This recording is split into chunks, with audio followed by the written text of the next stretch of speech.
O vídeo já vai começar, mas antes, não se esqueça de se inscrever e ativar as notificações.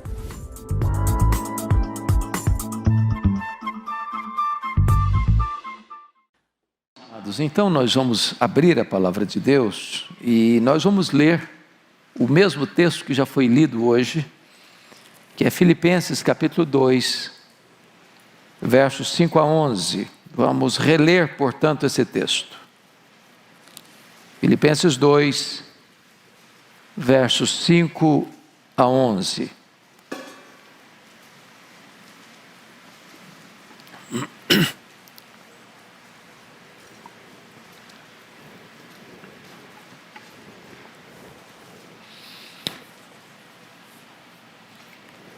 O texto diz o seguinte: tende em vós o mesmo sentimento que houve também em Cristo Jesus, pois ele, subsistindo em forma de Deus, não julgou como usurpação o ser igual a Deus, antes a si mesmo se esvaziou, assumindo a forma de servo, tornando-se em semelhança de homens e reconhecido em figura humana. A si mesmo se humilhou, tornando-se obediente até a morte, e morte de cruz. Pelo que também Deus o exaltou sobremaneira, e lhe deu o nome que está acima de todo nome, para que ao nome de Jesus se dobre todo o joelho, nos céus, na terra e debaixo da terra, e toda língua confesse que Jesus Cristo é Senhor, para a glória de Deus Pai. Amém. Meus amados, o apóstolo Paulo, o escritor desta carta, que estava preso em Roma ao escrevê-la, ele retrata para nós aqui que ele era pastor e teólogo, porque ele escreve nesse texto talvez a porção mais excelente da cristologia de todo o Novo Testamento, comparada talvez a Colossenses capítulo 1 e a Hebreus capítulo 1. Mas ele trata desta porção tão sublime da cristologia com objetivo pastoral, com propósito pastoral. Ele estava informado de alguns problemas de relacionamento dentro da igreja de Corinto, da igreja de Filipos, irmãos que estavam na igreja pensando neles mesmos, ou no seu grupo, no seu partido, dentro da igreja. E ele então, para corrigir esses conflitos e essas tensões de relacionamento, evoca 4 modelos, 4 exemplos, para os crentes olharem, observarem, para corrigirem esse sentimento de egoísmo e de partidarismo que estava prevalecendo dentro da igreja. E o primeiro exemplo que Paulo cita, o exemplo de Cristo, o capítulo 2, verso 5, tende em vós o mesmo sentimento que houve também em Cristo Jesus. O segundo exemplo que ele cita é o seu próprio exemplo, capítulo 2, verso 17, entretanto, mesmo que eu seja eu oferecido por libação, sob o sacrifício e serviço da vossa fé, alegro-me, com todos vós me congratulo. O terceiro exemplo que ele cita é o exemplo de Timóteo, capítulo 2, verso 20, porque a ninguém tenho de igual sentimento, que sinceramente cuide de vossos interesses. E o quarto exemplo que ele cita é o exemplo de Epafrodito, capítulo 2, verso 30. E visto que por causa da obra de Cristo, chegou ele às portas da morte, se dispôs a dar a própria vida para suprir a vossa carência de socorro para comigo. Se vocês notaram, nos 4 exemplos que ele cita, o de Cristo, o dele mesmo, o de Timóteo e o de Epafrodito, a postura foi de abnegação, foi de autossacrifício, foi de pensar no outro mais do que pensar em si mesmo. E não há uma outra maneira de você corrigir tensões de relacionamento, seja no casamento, seja na família, seja na igreja, seja no trabalho, ou em qualquer área da sociedade, senão esse sentimento de pensar no outro antes de pensar no eu. Bom, então Paulo, para lidar com esta questão pastoral, ele traz à tona para nós o máximo, o superior exemplo de Cristo. E então, Paulo vai mostrar para nós que Cristo é o nosso supremo exemplo. Tende em vós o mesmo sentimento que houve também em Cristo Jesus. Quando ele diz em vós tende o mesmo sentimento que houve também em Cristo Jesus, ele está dizendo do sentimento que teve Cristo, de mesmo sendo zombado, escarnecido, cuspido, esbordoado, pregado na cruz, mesmo naquela circunstância, o Senhor Jesus Cristo ainda ora ao Pai e diz: Pai, perdoa-lhes, porque não sabe o que fazem. Mesmo naquela circunstância, Cristo pensou no outro e rogou a Deus pelo outro, sendo esse outro aquele algoz que lhe cuspiu na face e que lhe esbordou a cabeça. Pois bem, dito isto, eu gostaria que nós entendêssemos nesse espírito de Natal, porque estamos celebrando o Natal de Jesus, olhar nesse texto dois momentos fundamentais da vida de Cristo. A primeira delas, ou o primeiro momento deles, foi a humilhação de Cristo. Vejam vocês comigo alguns degraus dessa descida. Primeiramente, no versículo 6 está escrito o seguinte, olha aí, Filipenses 2, versículo 6, pois ele, subsistindo em forma de Deus, não julgou como usurpação ser igual a Deus. Então a primeira coisa que você nota é que Jesus voluntariamente abre mão dos seus direitos. Agora entendamos isso. O que é uma usurpação? Quando você diz assim, fulano usurpou algo, o que você está dizendo? Que ele está ocupando ou quis ocupar uma posição que não lhe é cabível, que não lhe é legítima, que não lhe é de direito. Está usurpando, ocupando aquela posição sem direito, sem legitimidade, de forma, às vezes, desonesta. Agora, a pergunta é, Jesus era Deus? E a resposta é sim, ele era Deus. Antes que houvesse mundo, ele era Deus. Antes da criação do universo, ele era Deus. Antes que existisse todas as coisas, ele já tinha plena comunhão e honra e glória com o Pai, lá nos refolhos da eternidade. Então, se ele requeresse todos os direitos plenos da sua divindade, isso não era usurpação, era direito. Mas mesmo tendo direito, ele abre mão, ele renuncia direitos, para mostrar para nós o máximo exemplo de renúncia e de abnegação. E claro que Paulo aplica isso à questão pastoral de relacionamentos. Porque qual a maior causa dos conflitos nossos relacionais? Não, mas eu estou no meu direito, mas eu não abro mão do meu direito, mas eu não cedo, mas eu não perdoo, fui eu que fui humilhado, fui eu que fui prejudicado, fui eu que fui injustiçado. Agora vamos entender que ele, subsistindo em forma de Deus, não julgou como usurpação ser igual a Deus. O anjo de luz, Lúcifer, sendo criatura e a mais exaltada delas, não se contentou em ser criatura, quis ser igual ao Criador. Ou o homem, Adão, colocado no Éden, como gestor de toda a obra da criação, sobre as aves do céu, sobre os animais da terra, sobre os peixes do mar. Ele não se contentou em ser líder, ele quis ser igual a Deus. E Jesus, sendo Deus, não julgou como usurpação ser igual a Deus.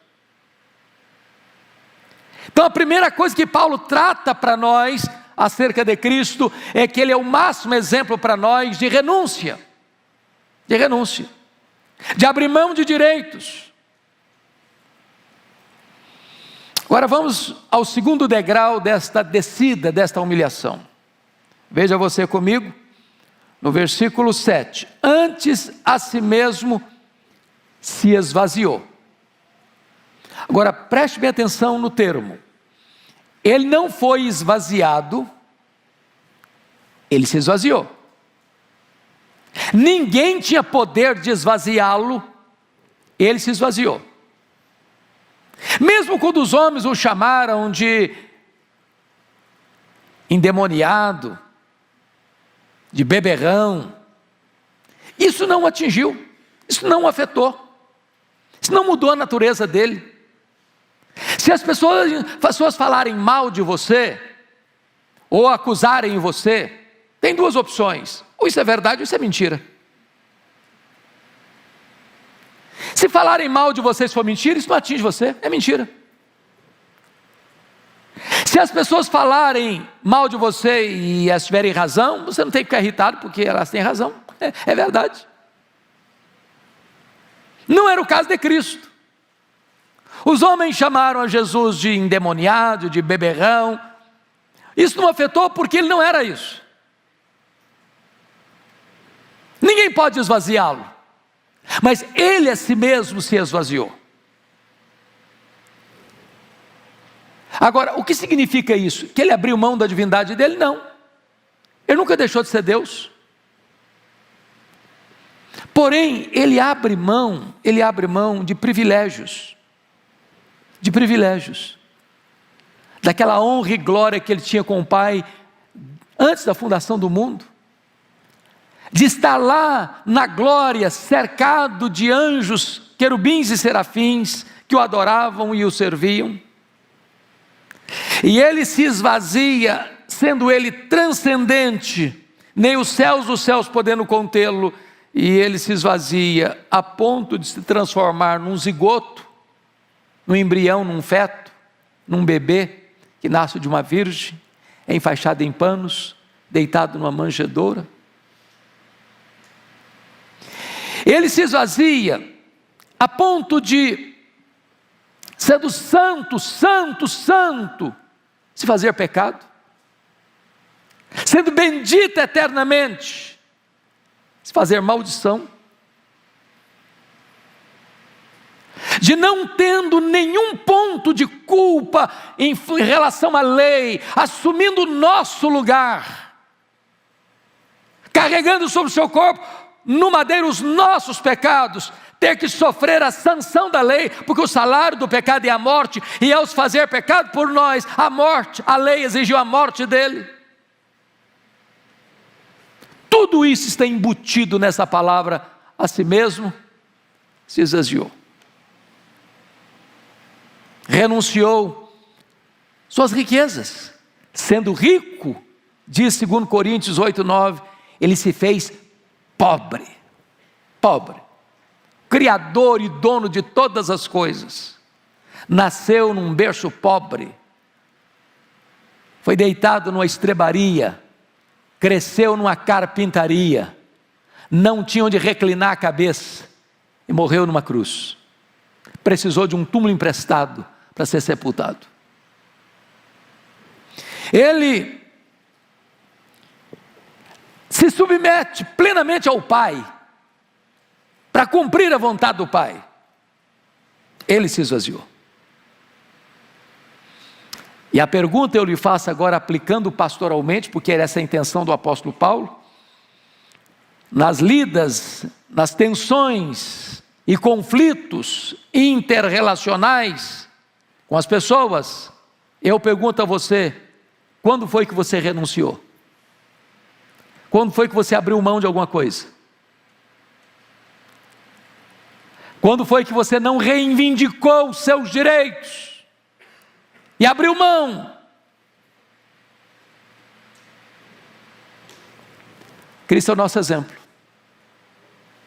Mas Cristo desce a um terceiro degrau. Olha comigo o versículo 7. Ele não só se esvaziou, mas ele assumiu o quê? A forma de servo. Haviam 3 palavras no grego para servo. A palavra diáconos, a palavra doulos e a palavra hupereta. O servo era o doulos, era o escravo da orelha furada, propriedade do seu dono. E ele sendo o rei dos reis, e ele sendo o senhor dos senhores, ele se esvazia a ponto de se transformar um servo. E ele deixou isso claro: eu não vim para ser servido, eu vim para servir. E ele inverte a pirâmide, porque no mundo, quem é importante? É quem tem muitas pessoas a seu serviço. E a pirâmide do reino de Deus está de ponta cabeça, porque agora o mais importante é o servo de todos. Se você quer ser grande no reino, você vai ter que servir, porque o seu Senhor veio para servir. Me permita um exemplo bíblico para ilustrar. Lá no cenáculo, quando os discípulos estavam ao redor da mesa para participar da Páscoa, não se assentava à mesa sem lavar os pés, sem lavar as mãos, até porque eles não tinham sapatos fechados como os nossos, e as estradas eram empoeiradas, até porque Jerusalém está dentro de um deserto, certamente as ruas não eram asfaltadas, e quando se assentaram, tinha até uma bacia, tinha até água, tinha até toalha, mas não tinha nenhuma disposição de nenhum dos discípulos de exercer o papel de doulos, de servo. E eles se assentaram à mesa assim mesmo. E na medida em que eles sentaram, eles começaram a conversar entre eles, quem era o maior, quem era o mais importante, quem tinha mais prestígio. Esse é o papo do ser humano, não? Feira de vaidades, passarela das vaidades. Quando Jesus se levanta, se cinge com a toalha, pega uma bacia e começa a lavar os pés dos seus discípulos. E eu imagino o constrangimento. A Bíblia não conta todo o registro, porque ela não tem esse propósito de descer a detalhes, mas destaca, por exemplo, a reação de Pedro. Tu me lavarás os pés a mim? E Jesus diz: o que eu faço agora tu não entendes, entendê-lo-ás depois. E ele, perplexo, chocado, disse: não me lavarás os pés, eu não vou permitir isso, que tu te humilhes a esse ponto. E Jesus disse: se eu não te lavar os pés, tu não tens parte comigo.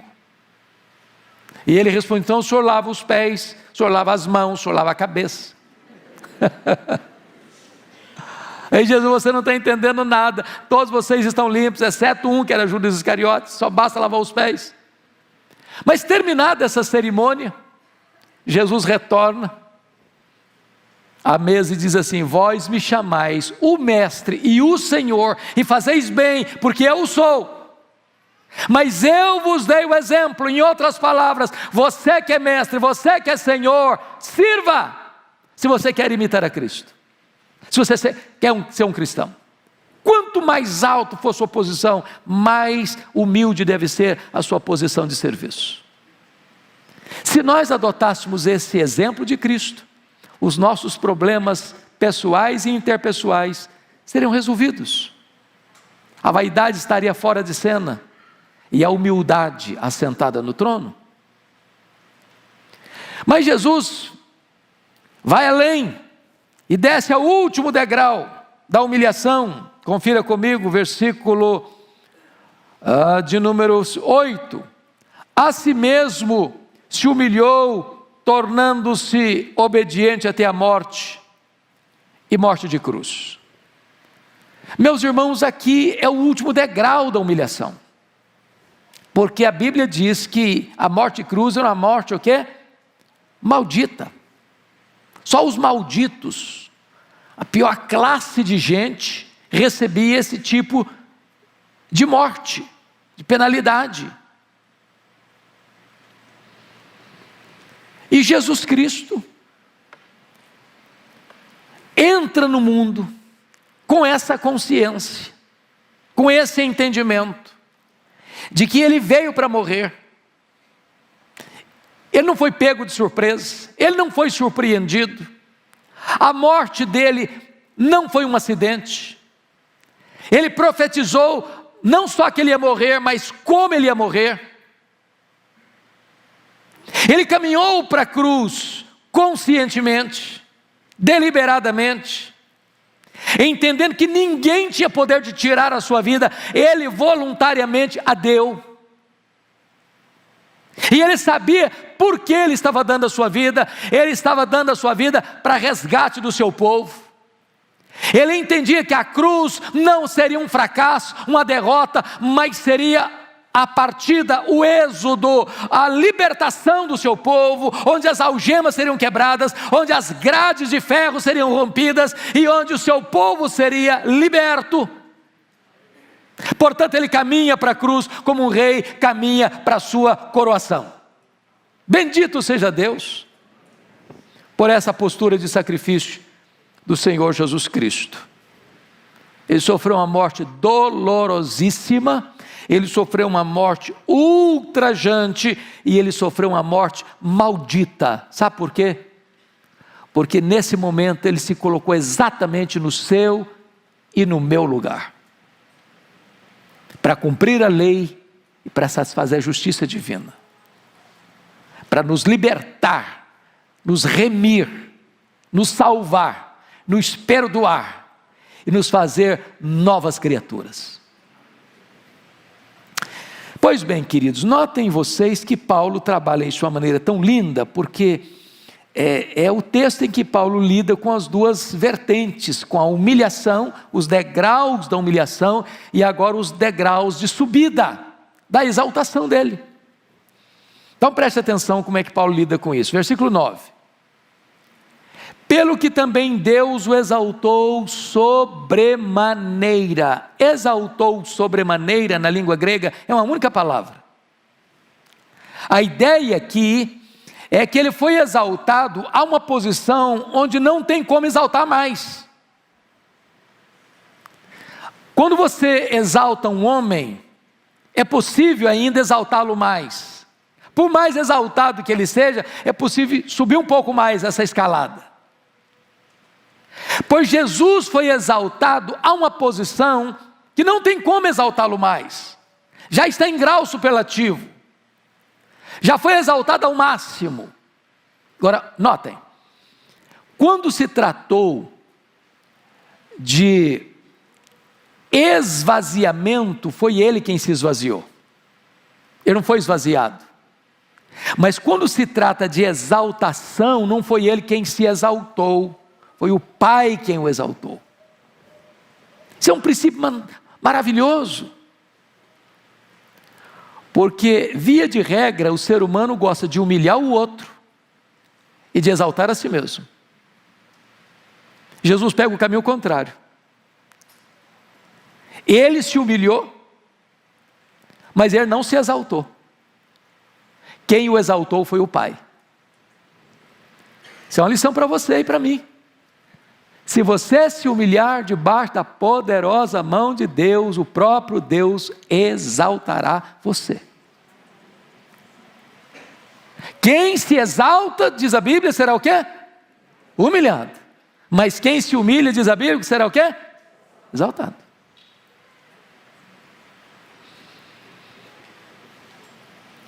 Agora, talvez você pergunte, De que maneira Deus o exaltou sobremaneira? Quais são os passos dessa exaltação? Primeiro, Deus o ressuscitou. Segundo, ele foi ascendido às alturas, aos céus. Terceiro, ele assentou-se à destra da majestade. Então Deus o ressuscita, Deus o eleva, Deus o entroniza, Deus o exalta, publicamente. Obra de quem? Do Pai. Vejam vocês, que nessa exaltação, diz o texto, que ele recebe, como emblema dessa exaltação, um nome. Deus o exaltou sobremaneira e lhe deu o nome que está acima de todo nome. Eu chamo a sua atenção para isso. Porque Jesus recebe este nome que é sobre todo nome, primeiro, diz a Escritura, por herança. Por herança. Está lá em Hebreus 1,4. Segundo, Jesus recebe esse nome por doação. Está escrito aqui. E Deus lhe deu o nome, que é sobre todo nome. Terceiro, ele recebe esse nome por conquista. Por conquista. E este nome, irmãos, é o nome que está acima de todo nome. Tem nome grande, tem nome extraordinário, tem nome de gente rica, tem nome de gente sábia, tem nome de gente poderosa, tem nome que traz pavor e medo, mas Jesus recebeu o nome que está acima de todo nome. Nesse nome nós somos salvos, nesse nome nós somos perdoados, nesse nome você ora e Deus responde a sua oração, nesse nome você ora pelos enfermos e os enfermos são curados, nesse nome você ordena aos demônios e eles saem das pessoas e as pessoas são libertas. Esse é o nome que está acima de todo nome, é o nome de Cristo, é o nome do nosso amado Redentor. Mas notem,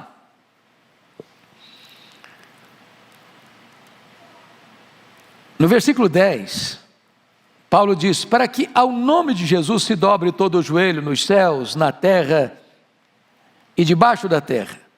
Aqui este nome também, na exaltação, exige aqui uma rendição de todos.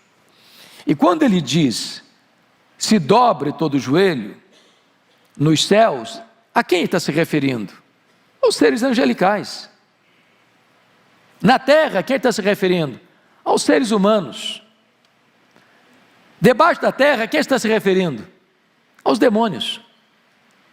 Em outras palavras, não há possibilidade, nem nos céus, nem na terra, nem debaixo da terra, existir alguém que tenha poder de resistir à autoridade do nome, suplantar a autoridade do nome, porque diante desse nome, todo o joelho precisa se dobrar. Os anjos se dobram, os homens se dobram e os demônios se dobram.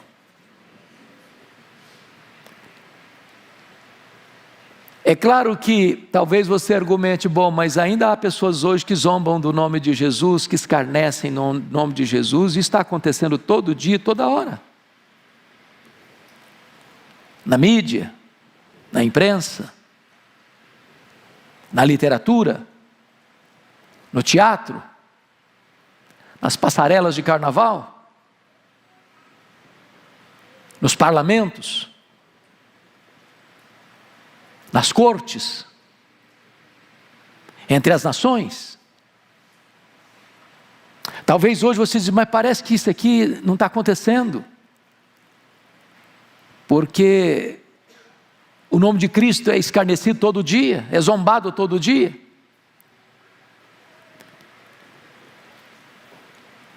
É como se Deus estivesse dando corda. Dando corda. Foi o que aconteceu com Jesus. A hora das trevas é a hora em que os homens pensam que estão no poder e cospem Jesus. E chutam Jesus. E cravam a cabeça, uma coroa de espinho na cabeça de Jesus. E esbordoam Jesus. E zombam de Jesus. Mas, amados irmãos, a hora das trevas tem hora para começar e tem hora para terminar. Até o momento que Deus vai dizer: basta, chega, chega. E aí, os poderosos deste mundo, os grandes deste século, vão entrar num processo total de pânico, de desespero, de pavor, porque eles estarão diante deste, que recebeu o nome que é sobre todo nome, quando ele em majestade e glória vai se manifestar, como juiz de vivos e de mortos, e todos, grandes e pequenos, terão que comparecer, e terão que ser julgados. E a cena do juízo é tão dramática que os homens vão querer que os montes caiam sobre eles. Eles, com as pernas bambas, vão querer se esconder nas cavernas mais escuras. E eles vão querer fugir da própria morte, mas a morte vai fugir deles. E eles vão ter que enfrentar o Senhor, o nome sobre todo nome, que vai julgá-los com reta justiça. E todos que zombaram, que escarneceram, que não voluntariamente se curvaram, vão ter que necessariamente se curvar diante de Jesus, e toda língua vai ter que confessar que Ele é Senhor, para a glória de Deus Pai. E o diabo será lançado no lago do fogo, e o anticristo será lançado no lago do fogo, e o falso profeta será lançado no lago do fogo, e a morte será lançada no lago do fogo, e o diabo também lá no lago do fogo, e todos os ímpios cujos nomes não estão escritos no livro da vida, no lago do fogo serão lançados, e o seu nome, o nome de Jesus, será proclamado pelos séculos dos séculos. Ele é o Senhor, e todo joelho vai ter que se dobrar, e toda língua vai ter que confessar que Ele é Senhor, para a glória de Deus Pai. Esta é a verdade, irmãos, tão sublime que Paulo está nos apresentando. Mas notem vocês que esta exaltação, ela tem que ser não só reconhecida, mas ela vai ter que ser proclamada. Porque o texto diz: e toda língua confesse. Não é só o joelho dobrando, não, é língua confessando. E preste atenção que isso é lá do começo da história, viu? Pensa nos faraós do Egito. Pense comigo nos grandes potentados dos grandes impérios: Senaqueribe, Nabucodonosor, Ciro o Grande, Dario I, Alexandre o Grande. Pense comigo nos Césares de Roma. Pense comigo em Hitler, em Stalin, Mao Tse Tung, Karl Marx. Nos déspotas, nos facínoras, nos filósofos ateus, nos zombadores, nos escarnecedores, nos piadistas, que fazem troça e chacota do nome de Jesus. Eles não só vão ter que ajoelhar, eles vão ter que confessar que Jesus Cristo é Senhor, para a glória de Deus Pai.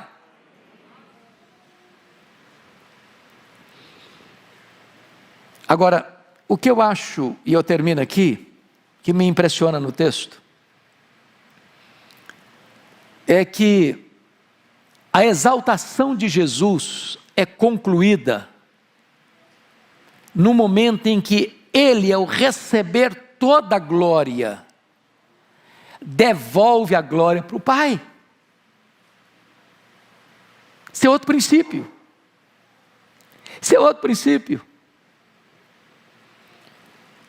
Às vezes alguém reconhece o seu valor,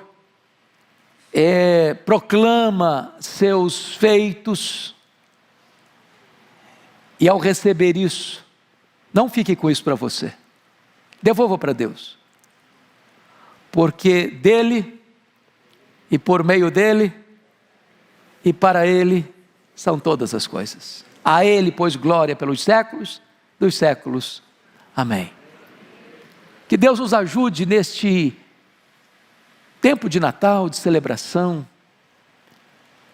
a nos voltarmos para as Escrituras, para compreendermos quem é o nosso amado, glorioso Salvador. Ele é o nosso exemplo maior. Ele é o nosso paradigma e modelo maior. Tanto na humilhação, quanto na exaltação. Ele se humilhou, mas ele foi exaltado. E ao ser exaltado, ele devolve a glória para o Pai que o exaltou. Que esse mesmo sentimento habite hoje plenamente no seu, no meu, no nosso coração. Amém.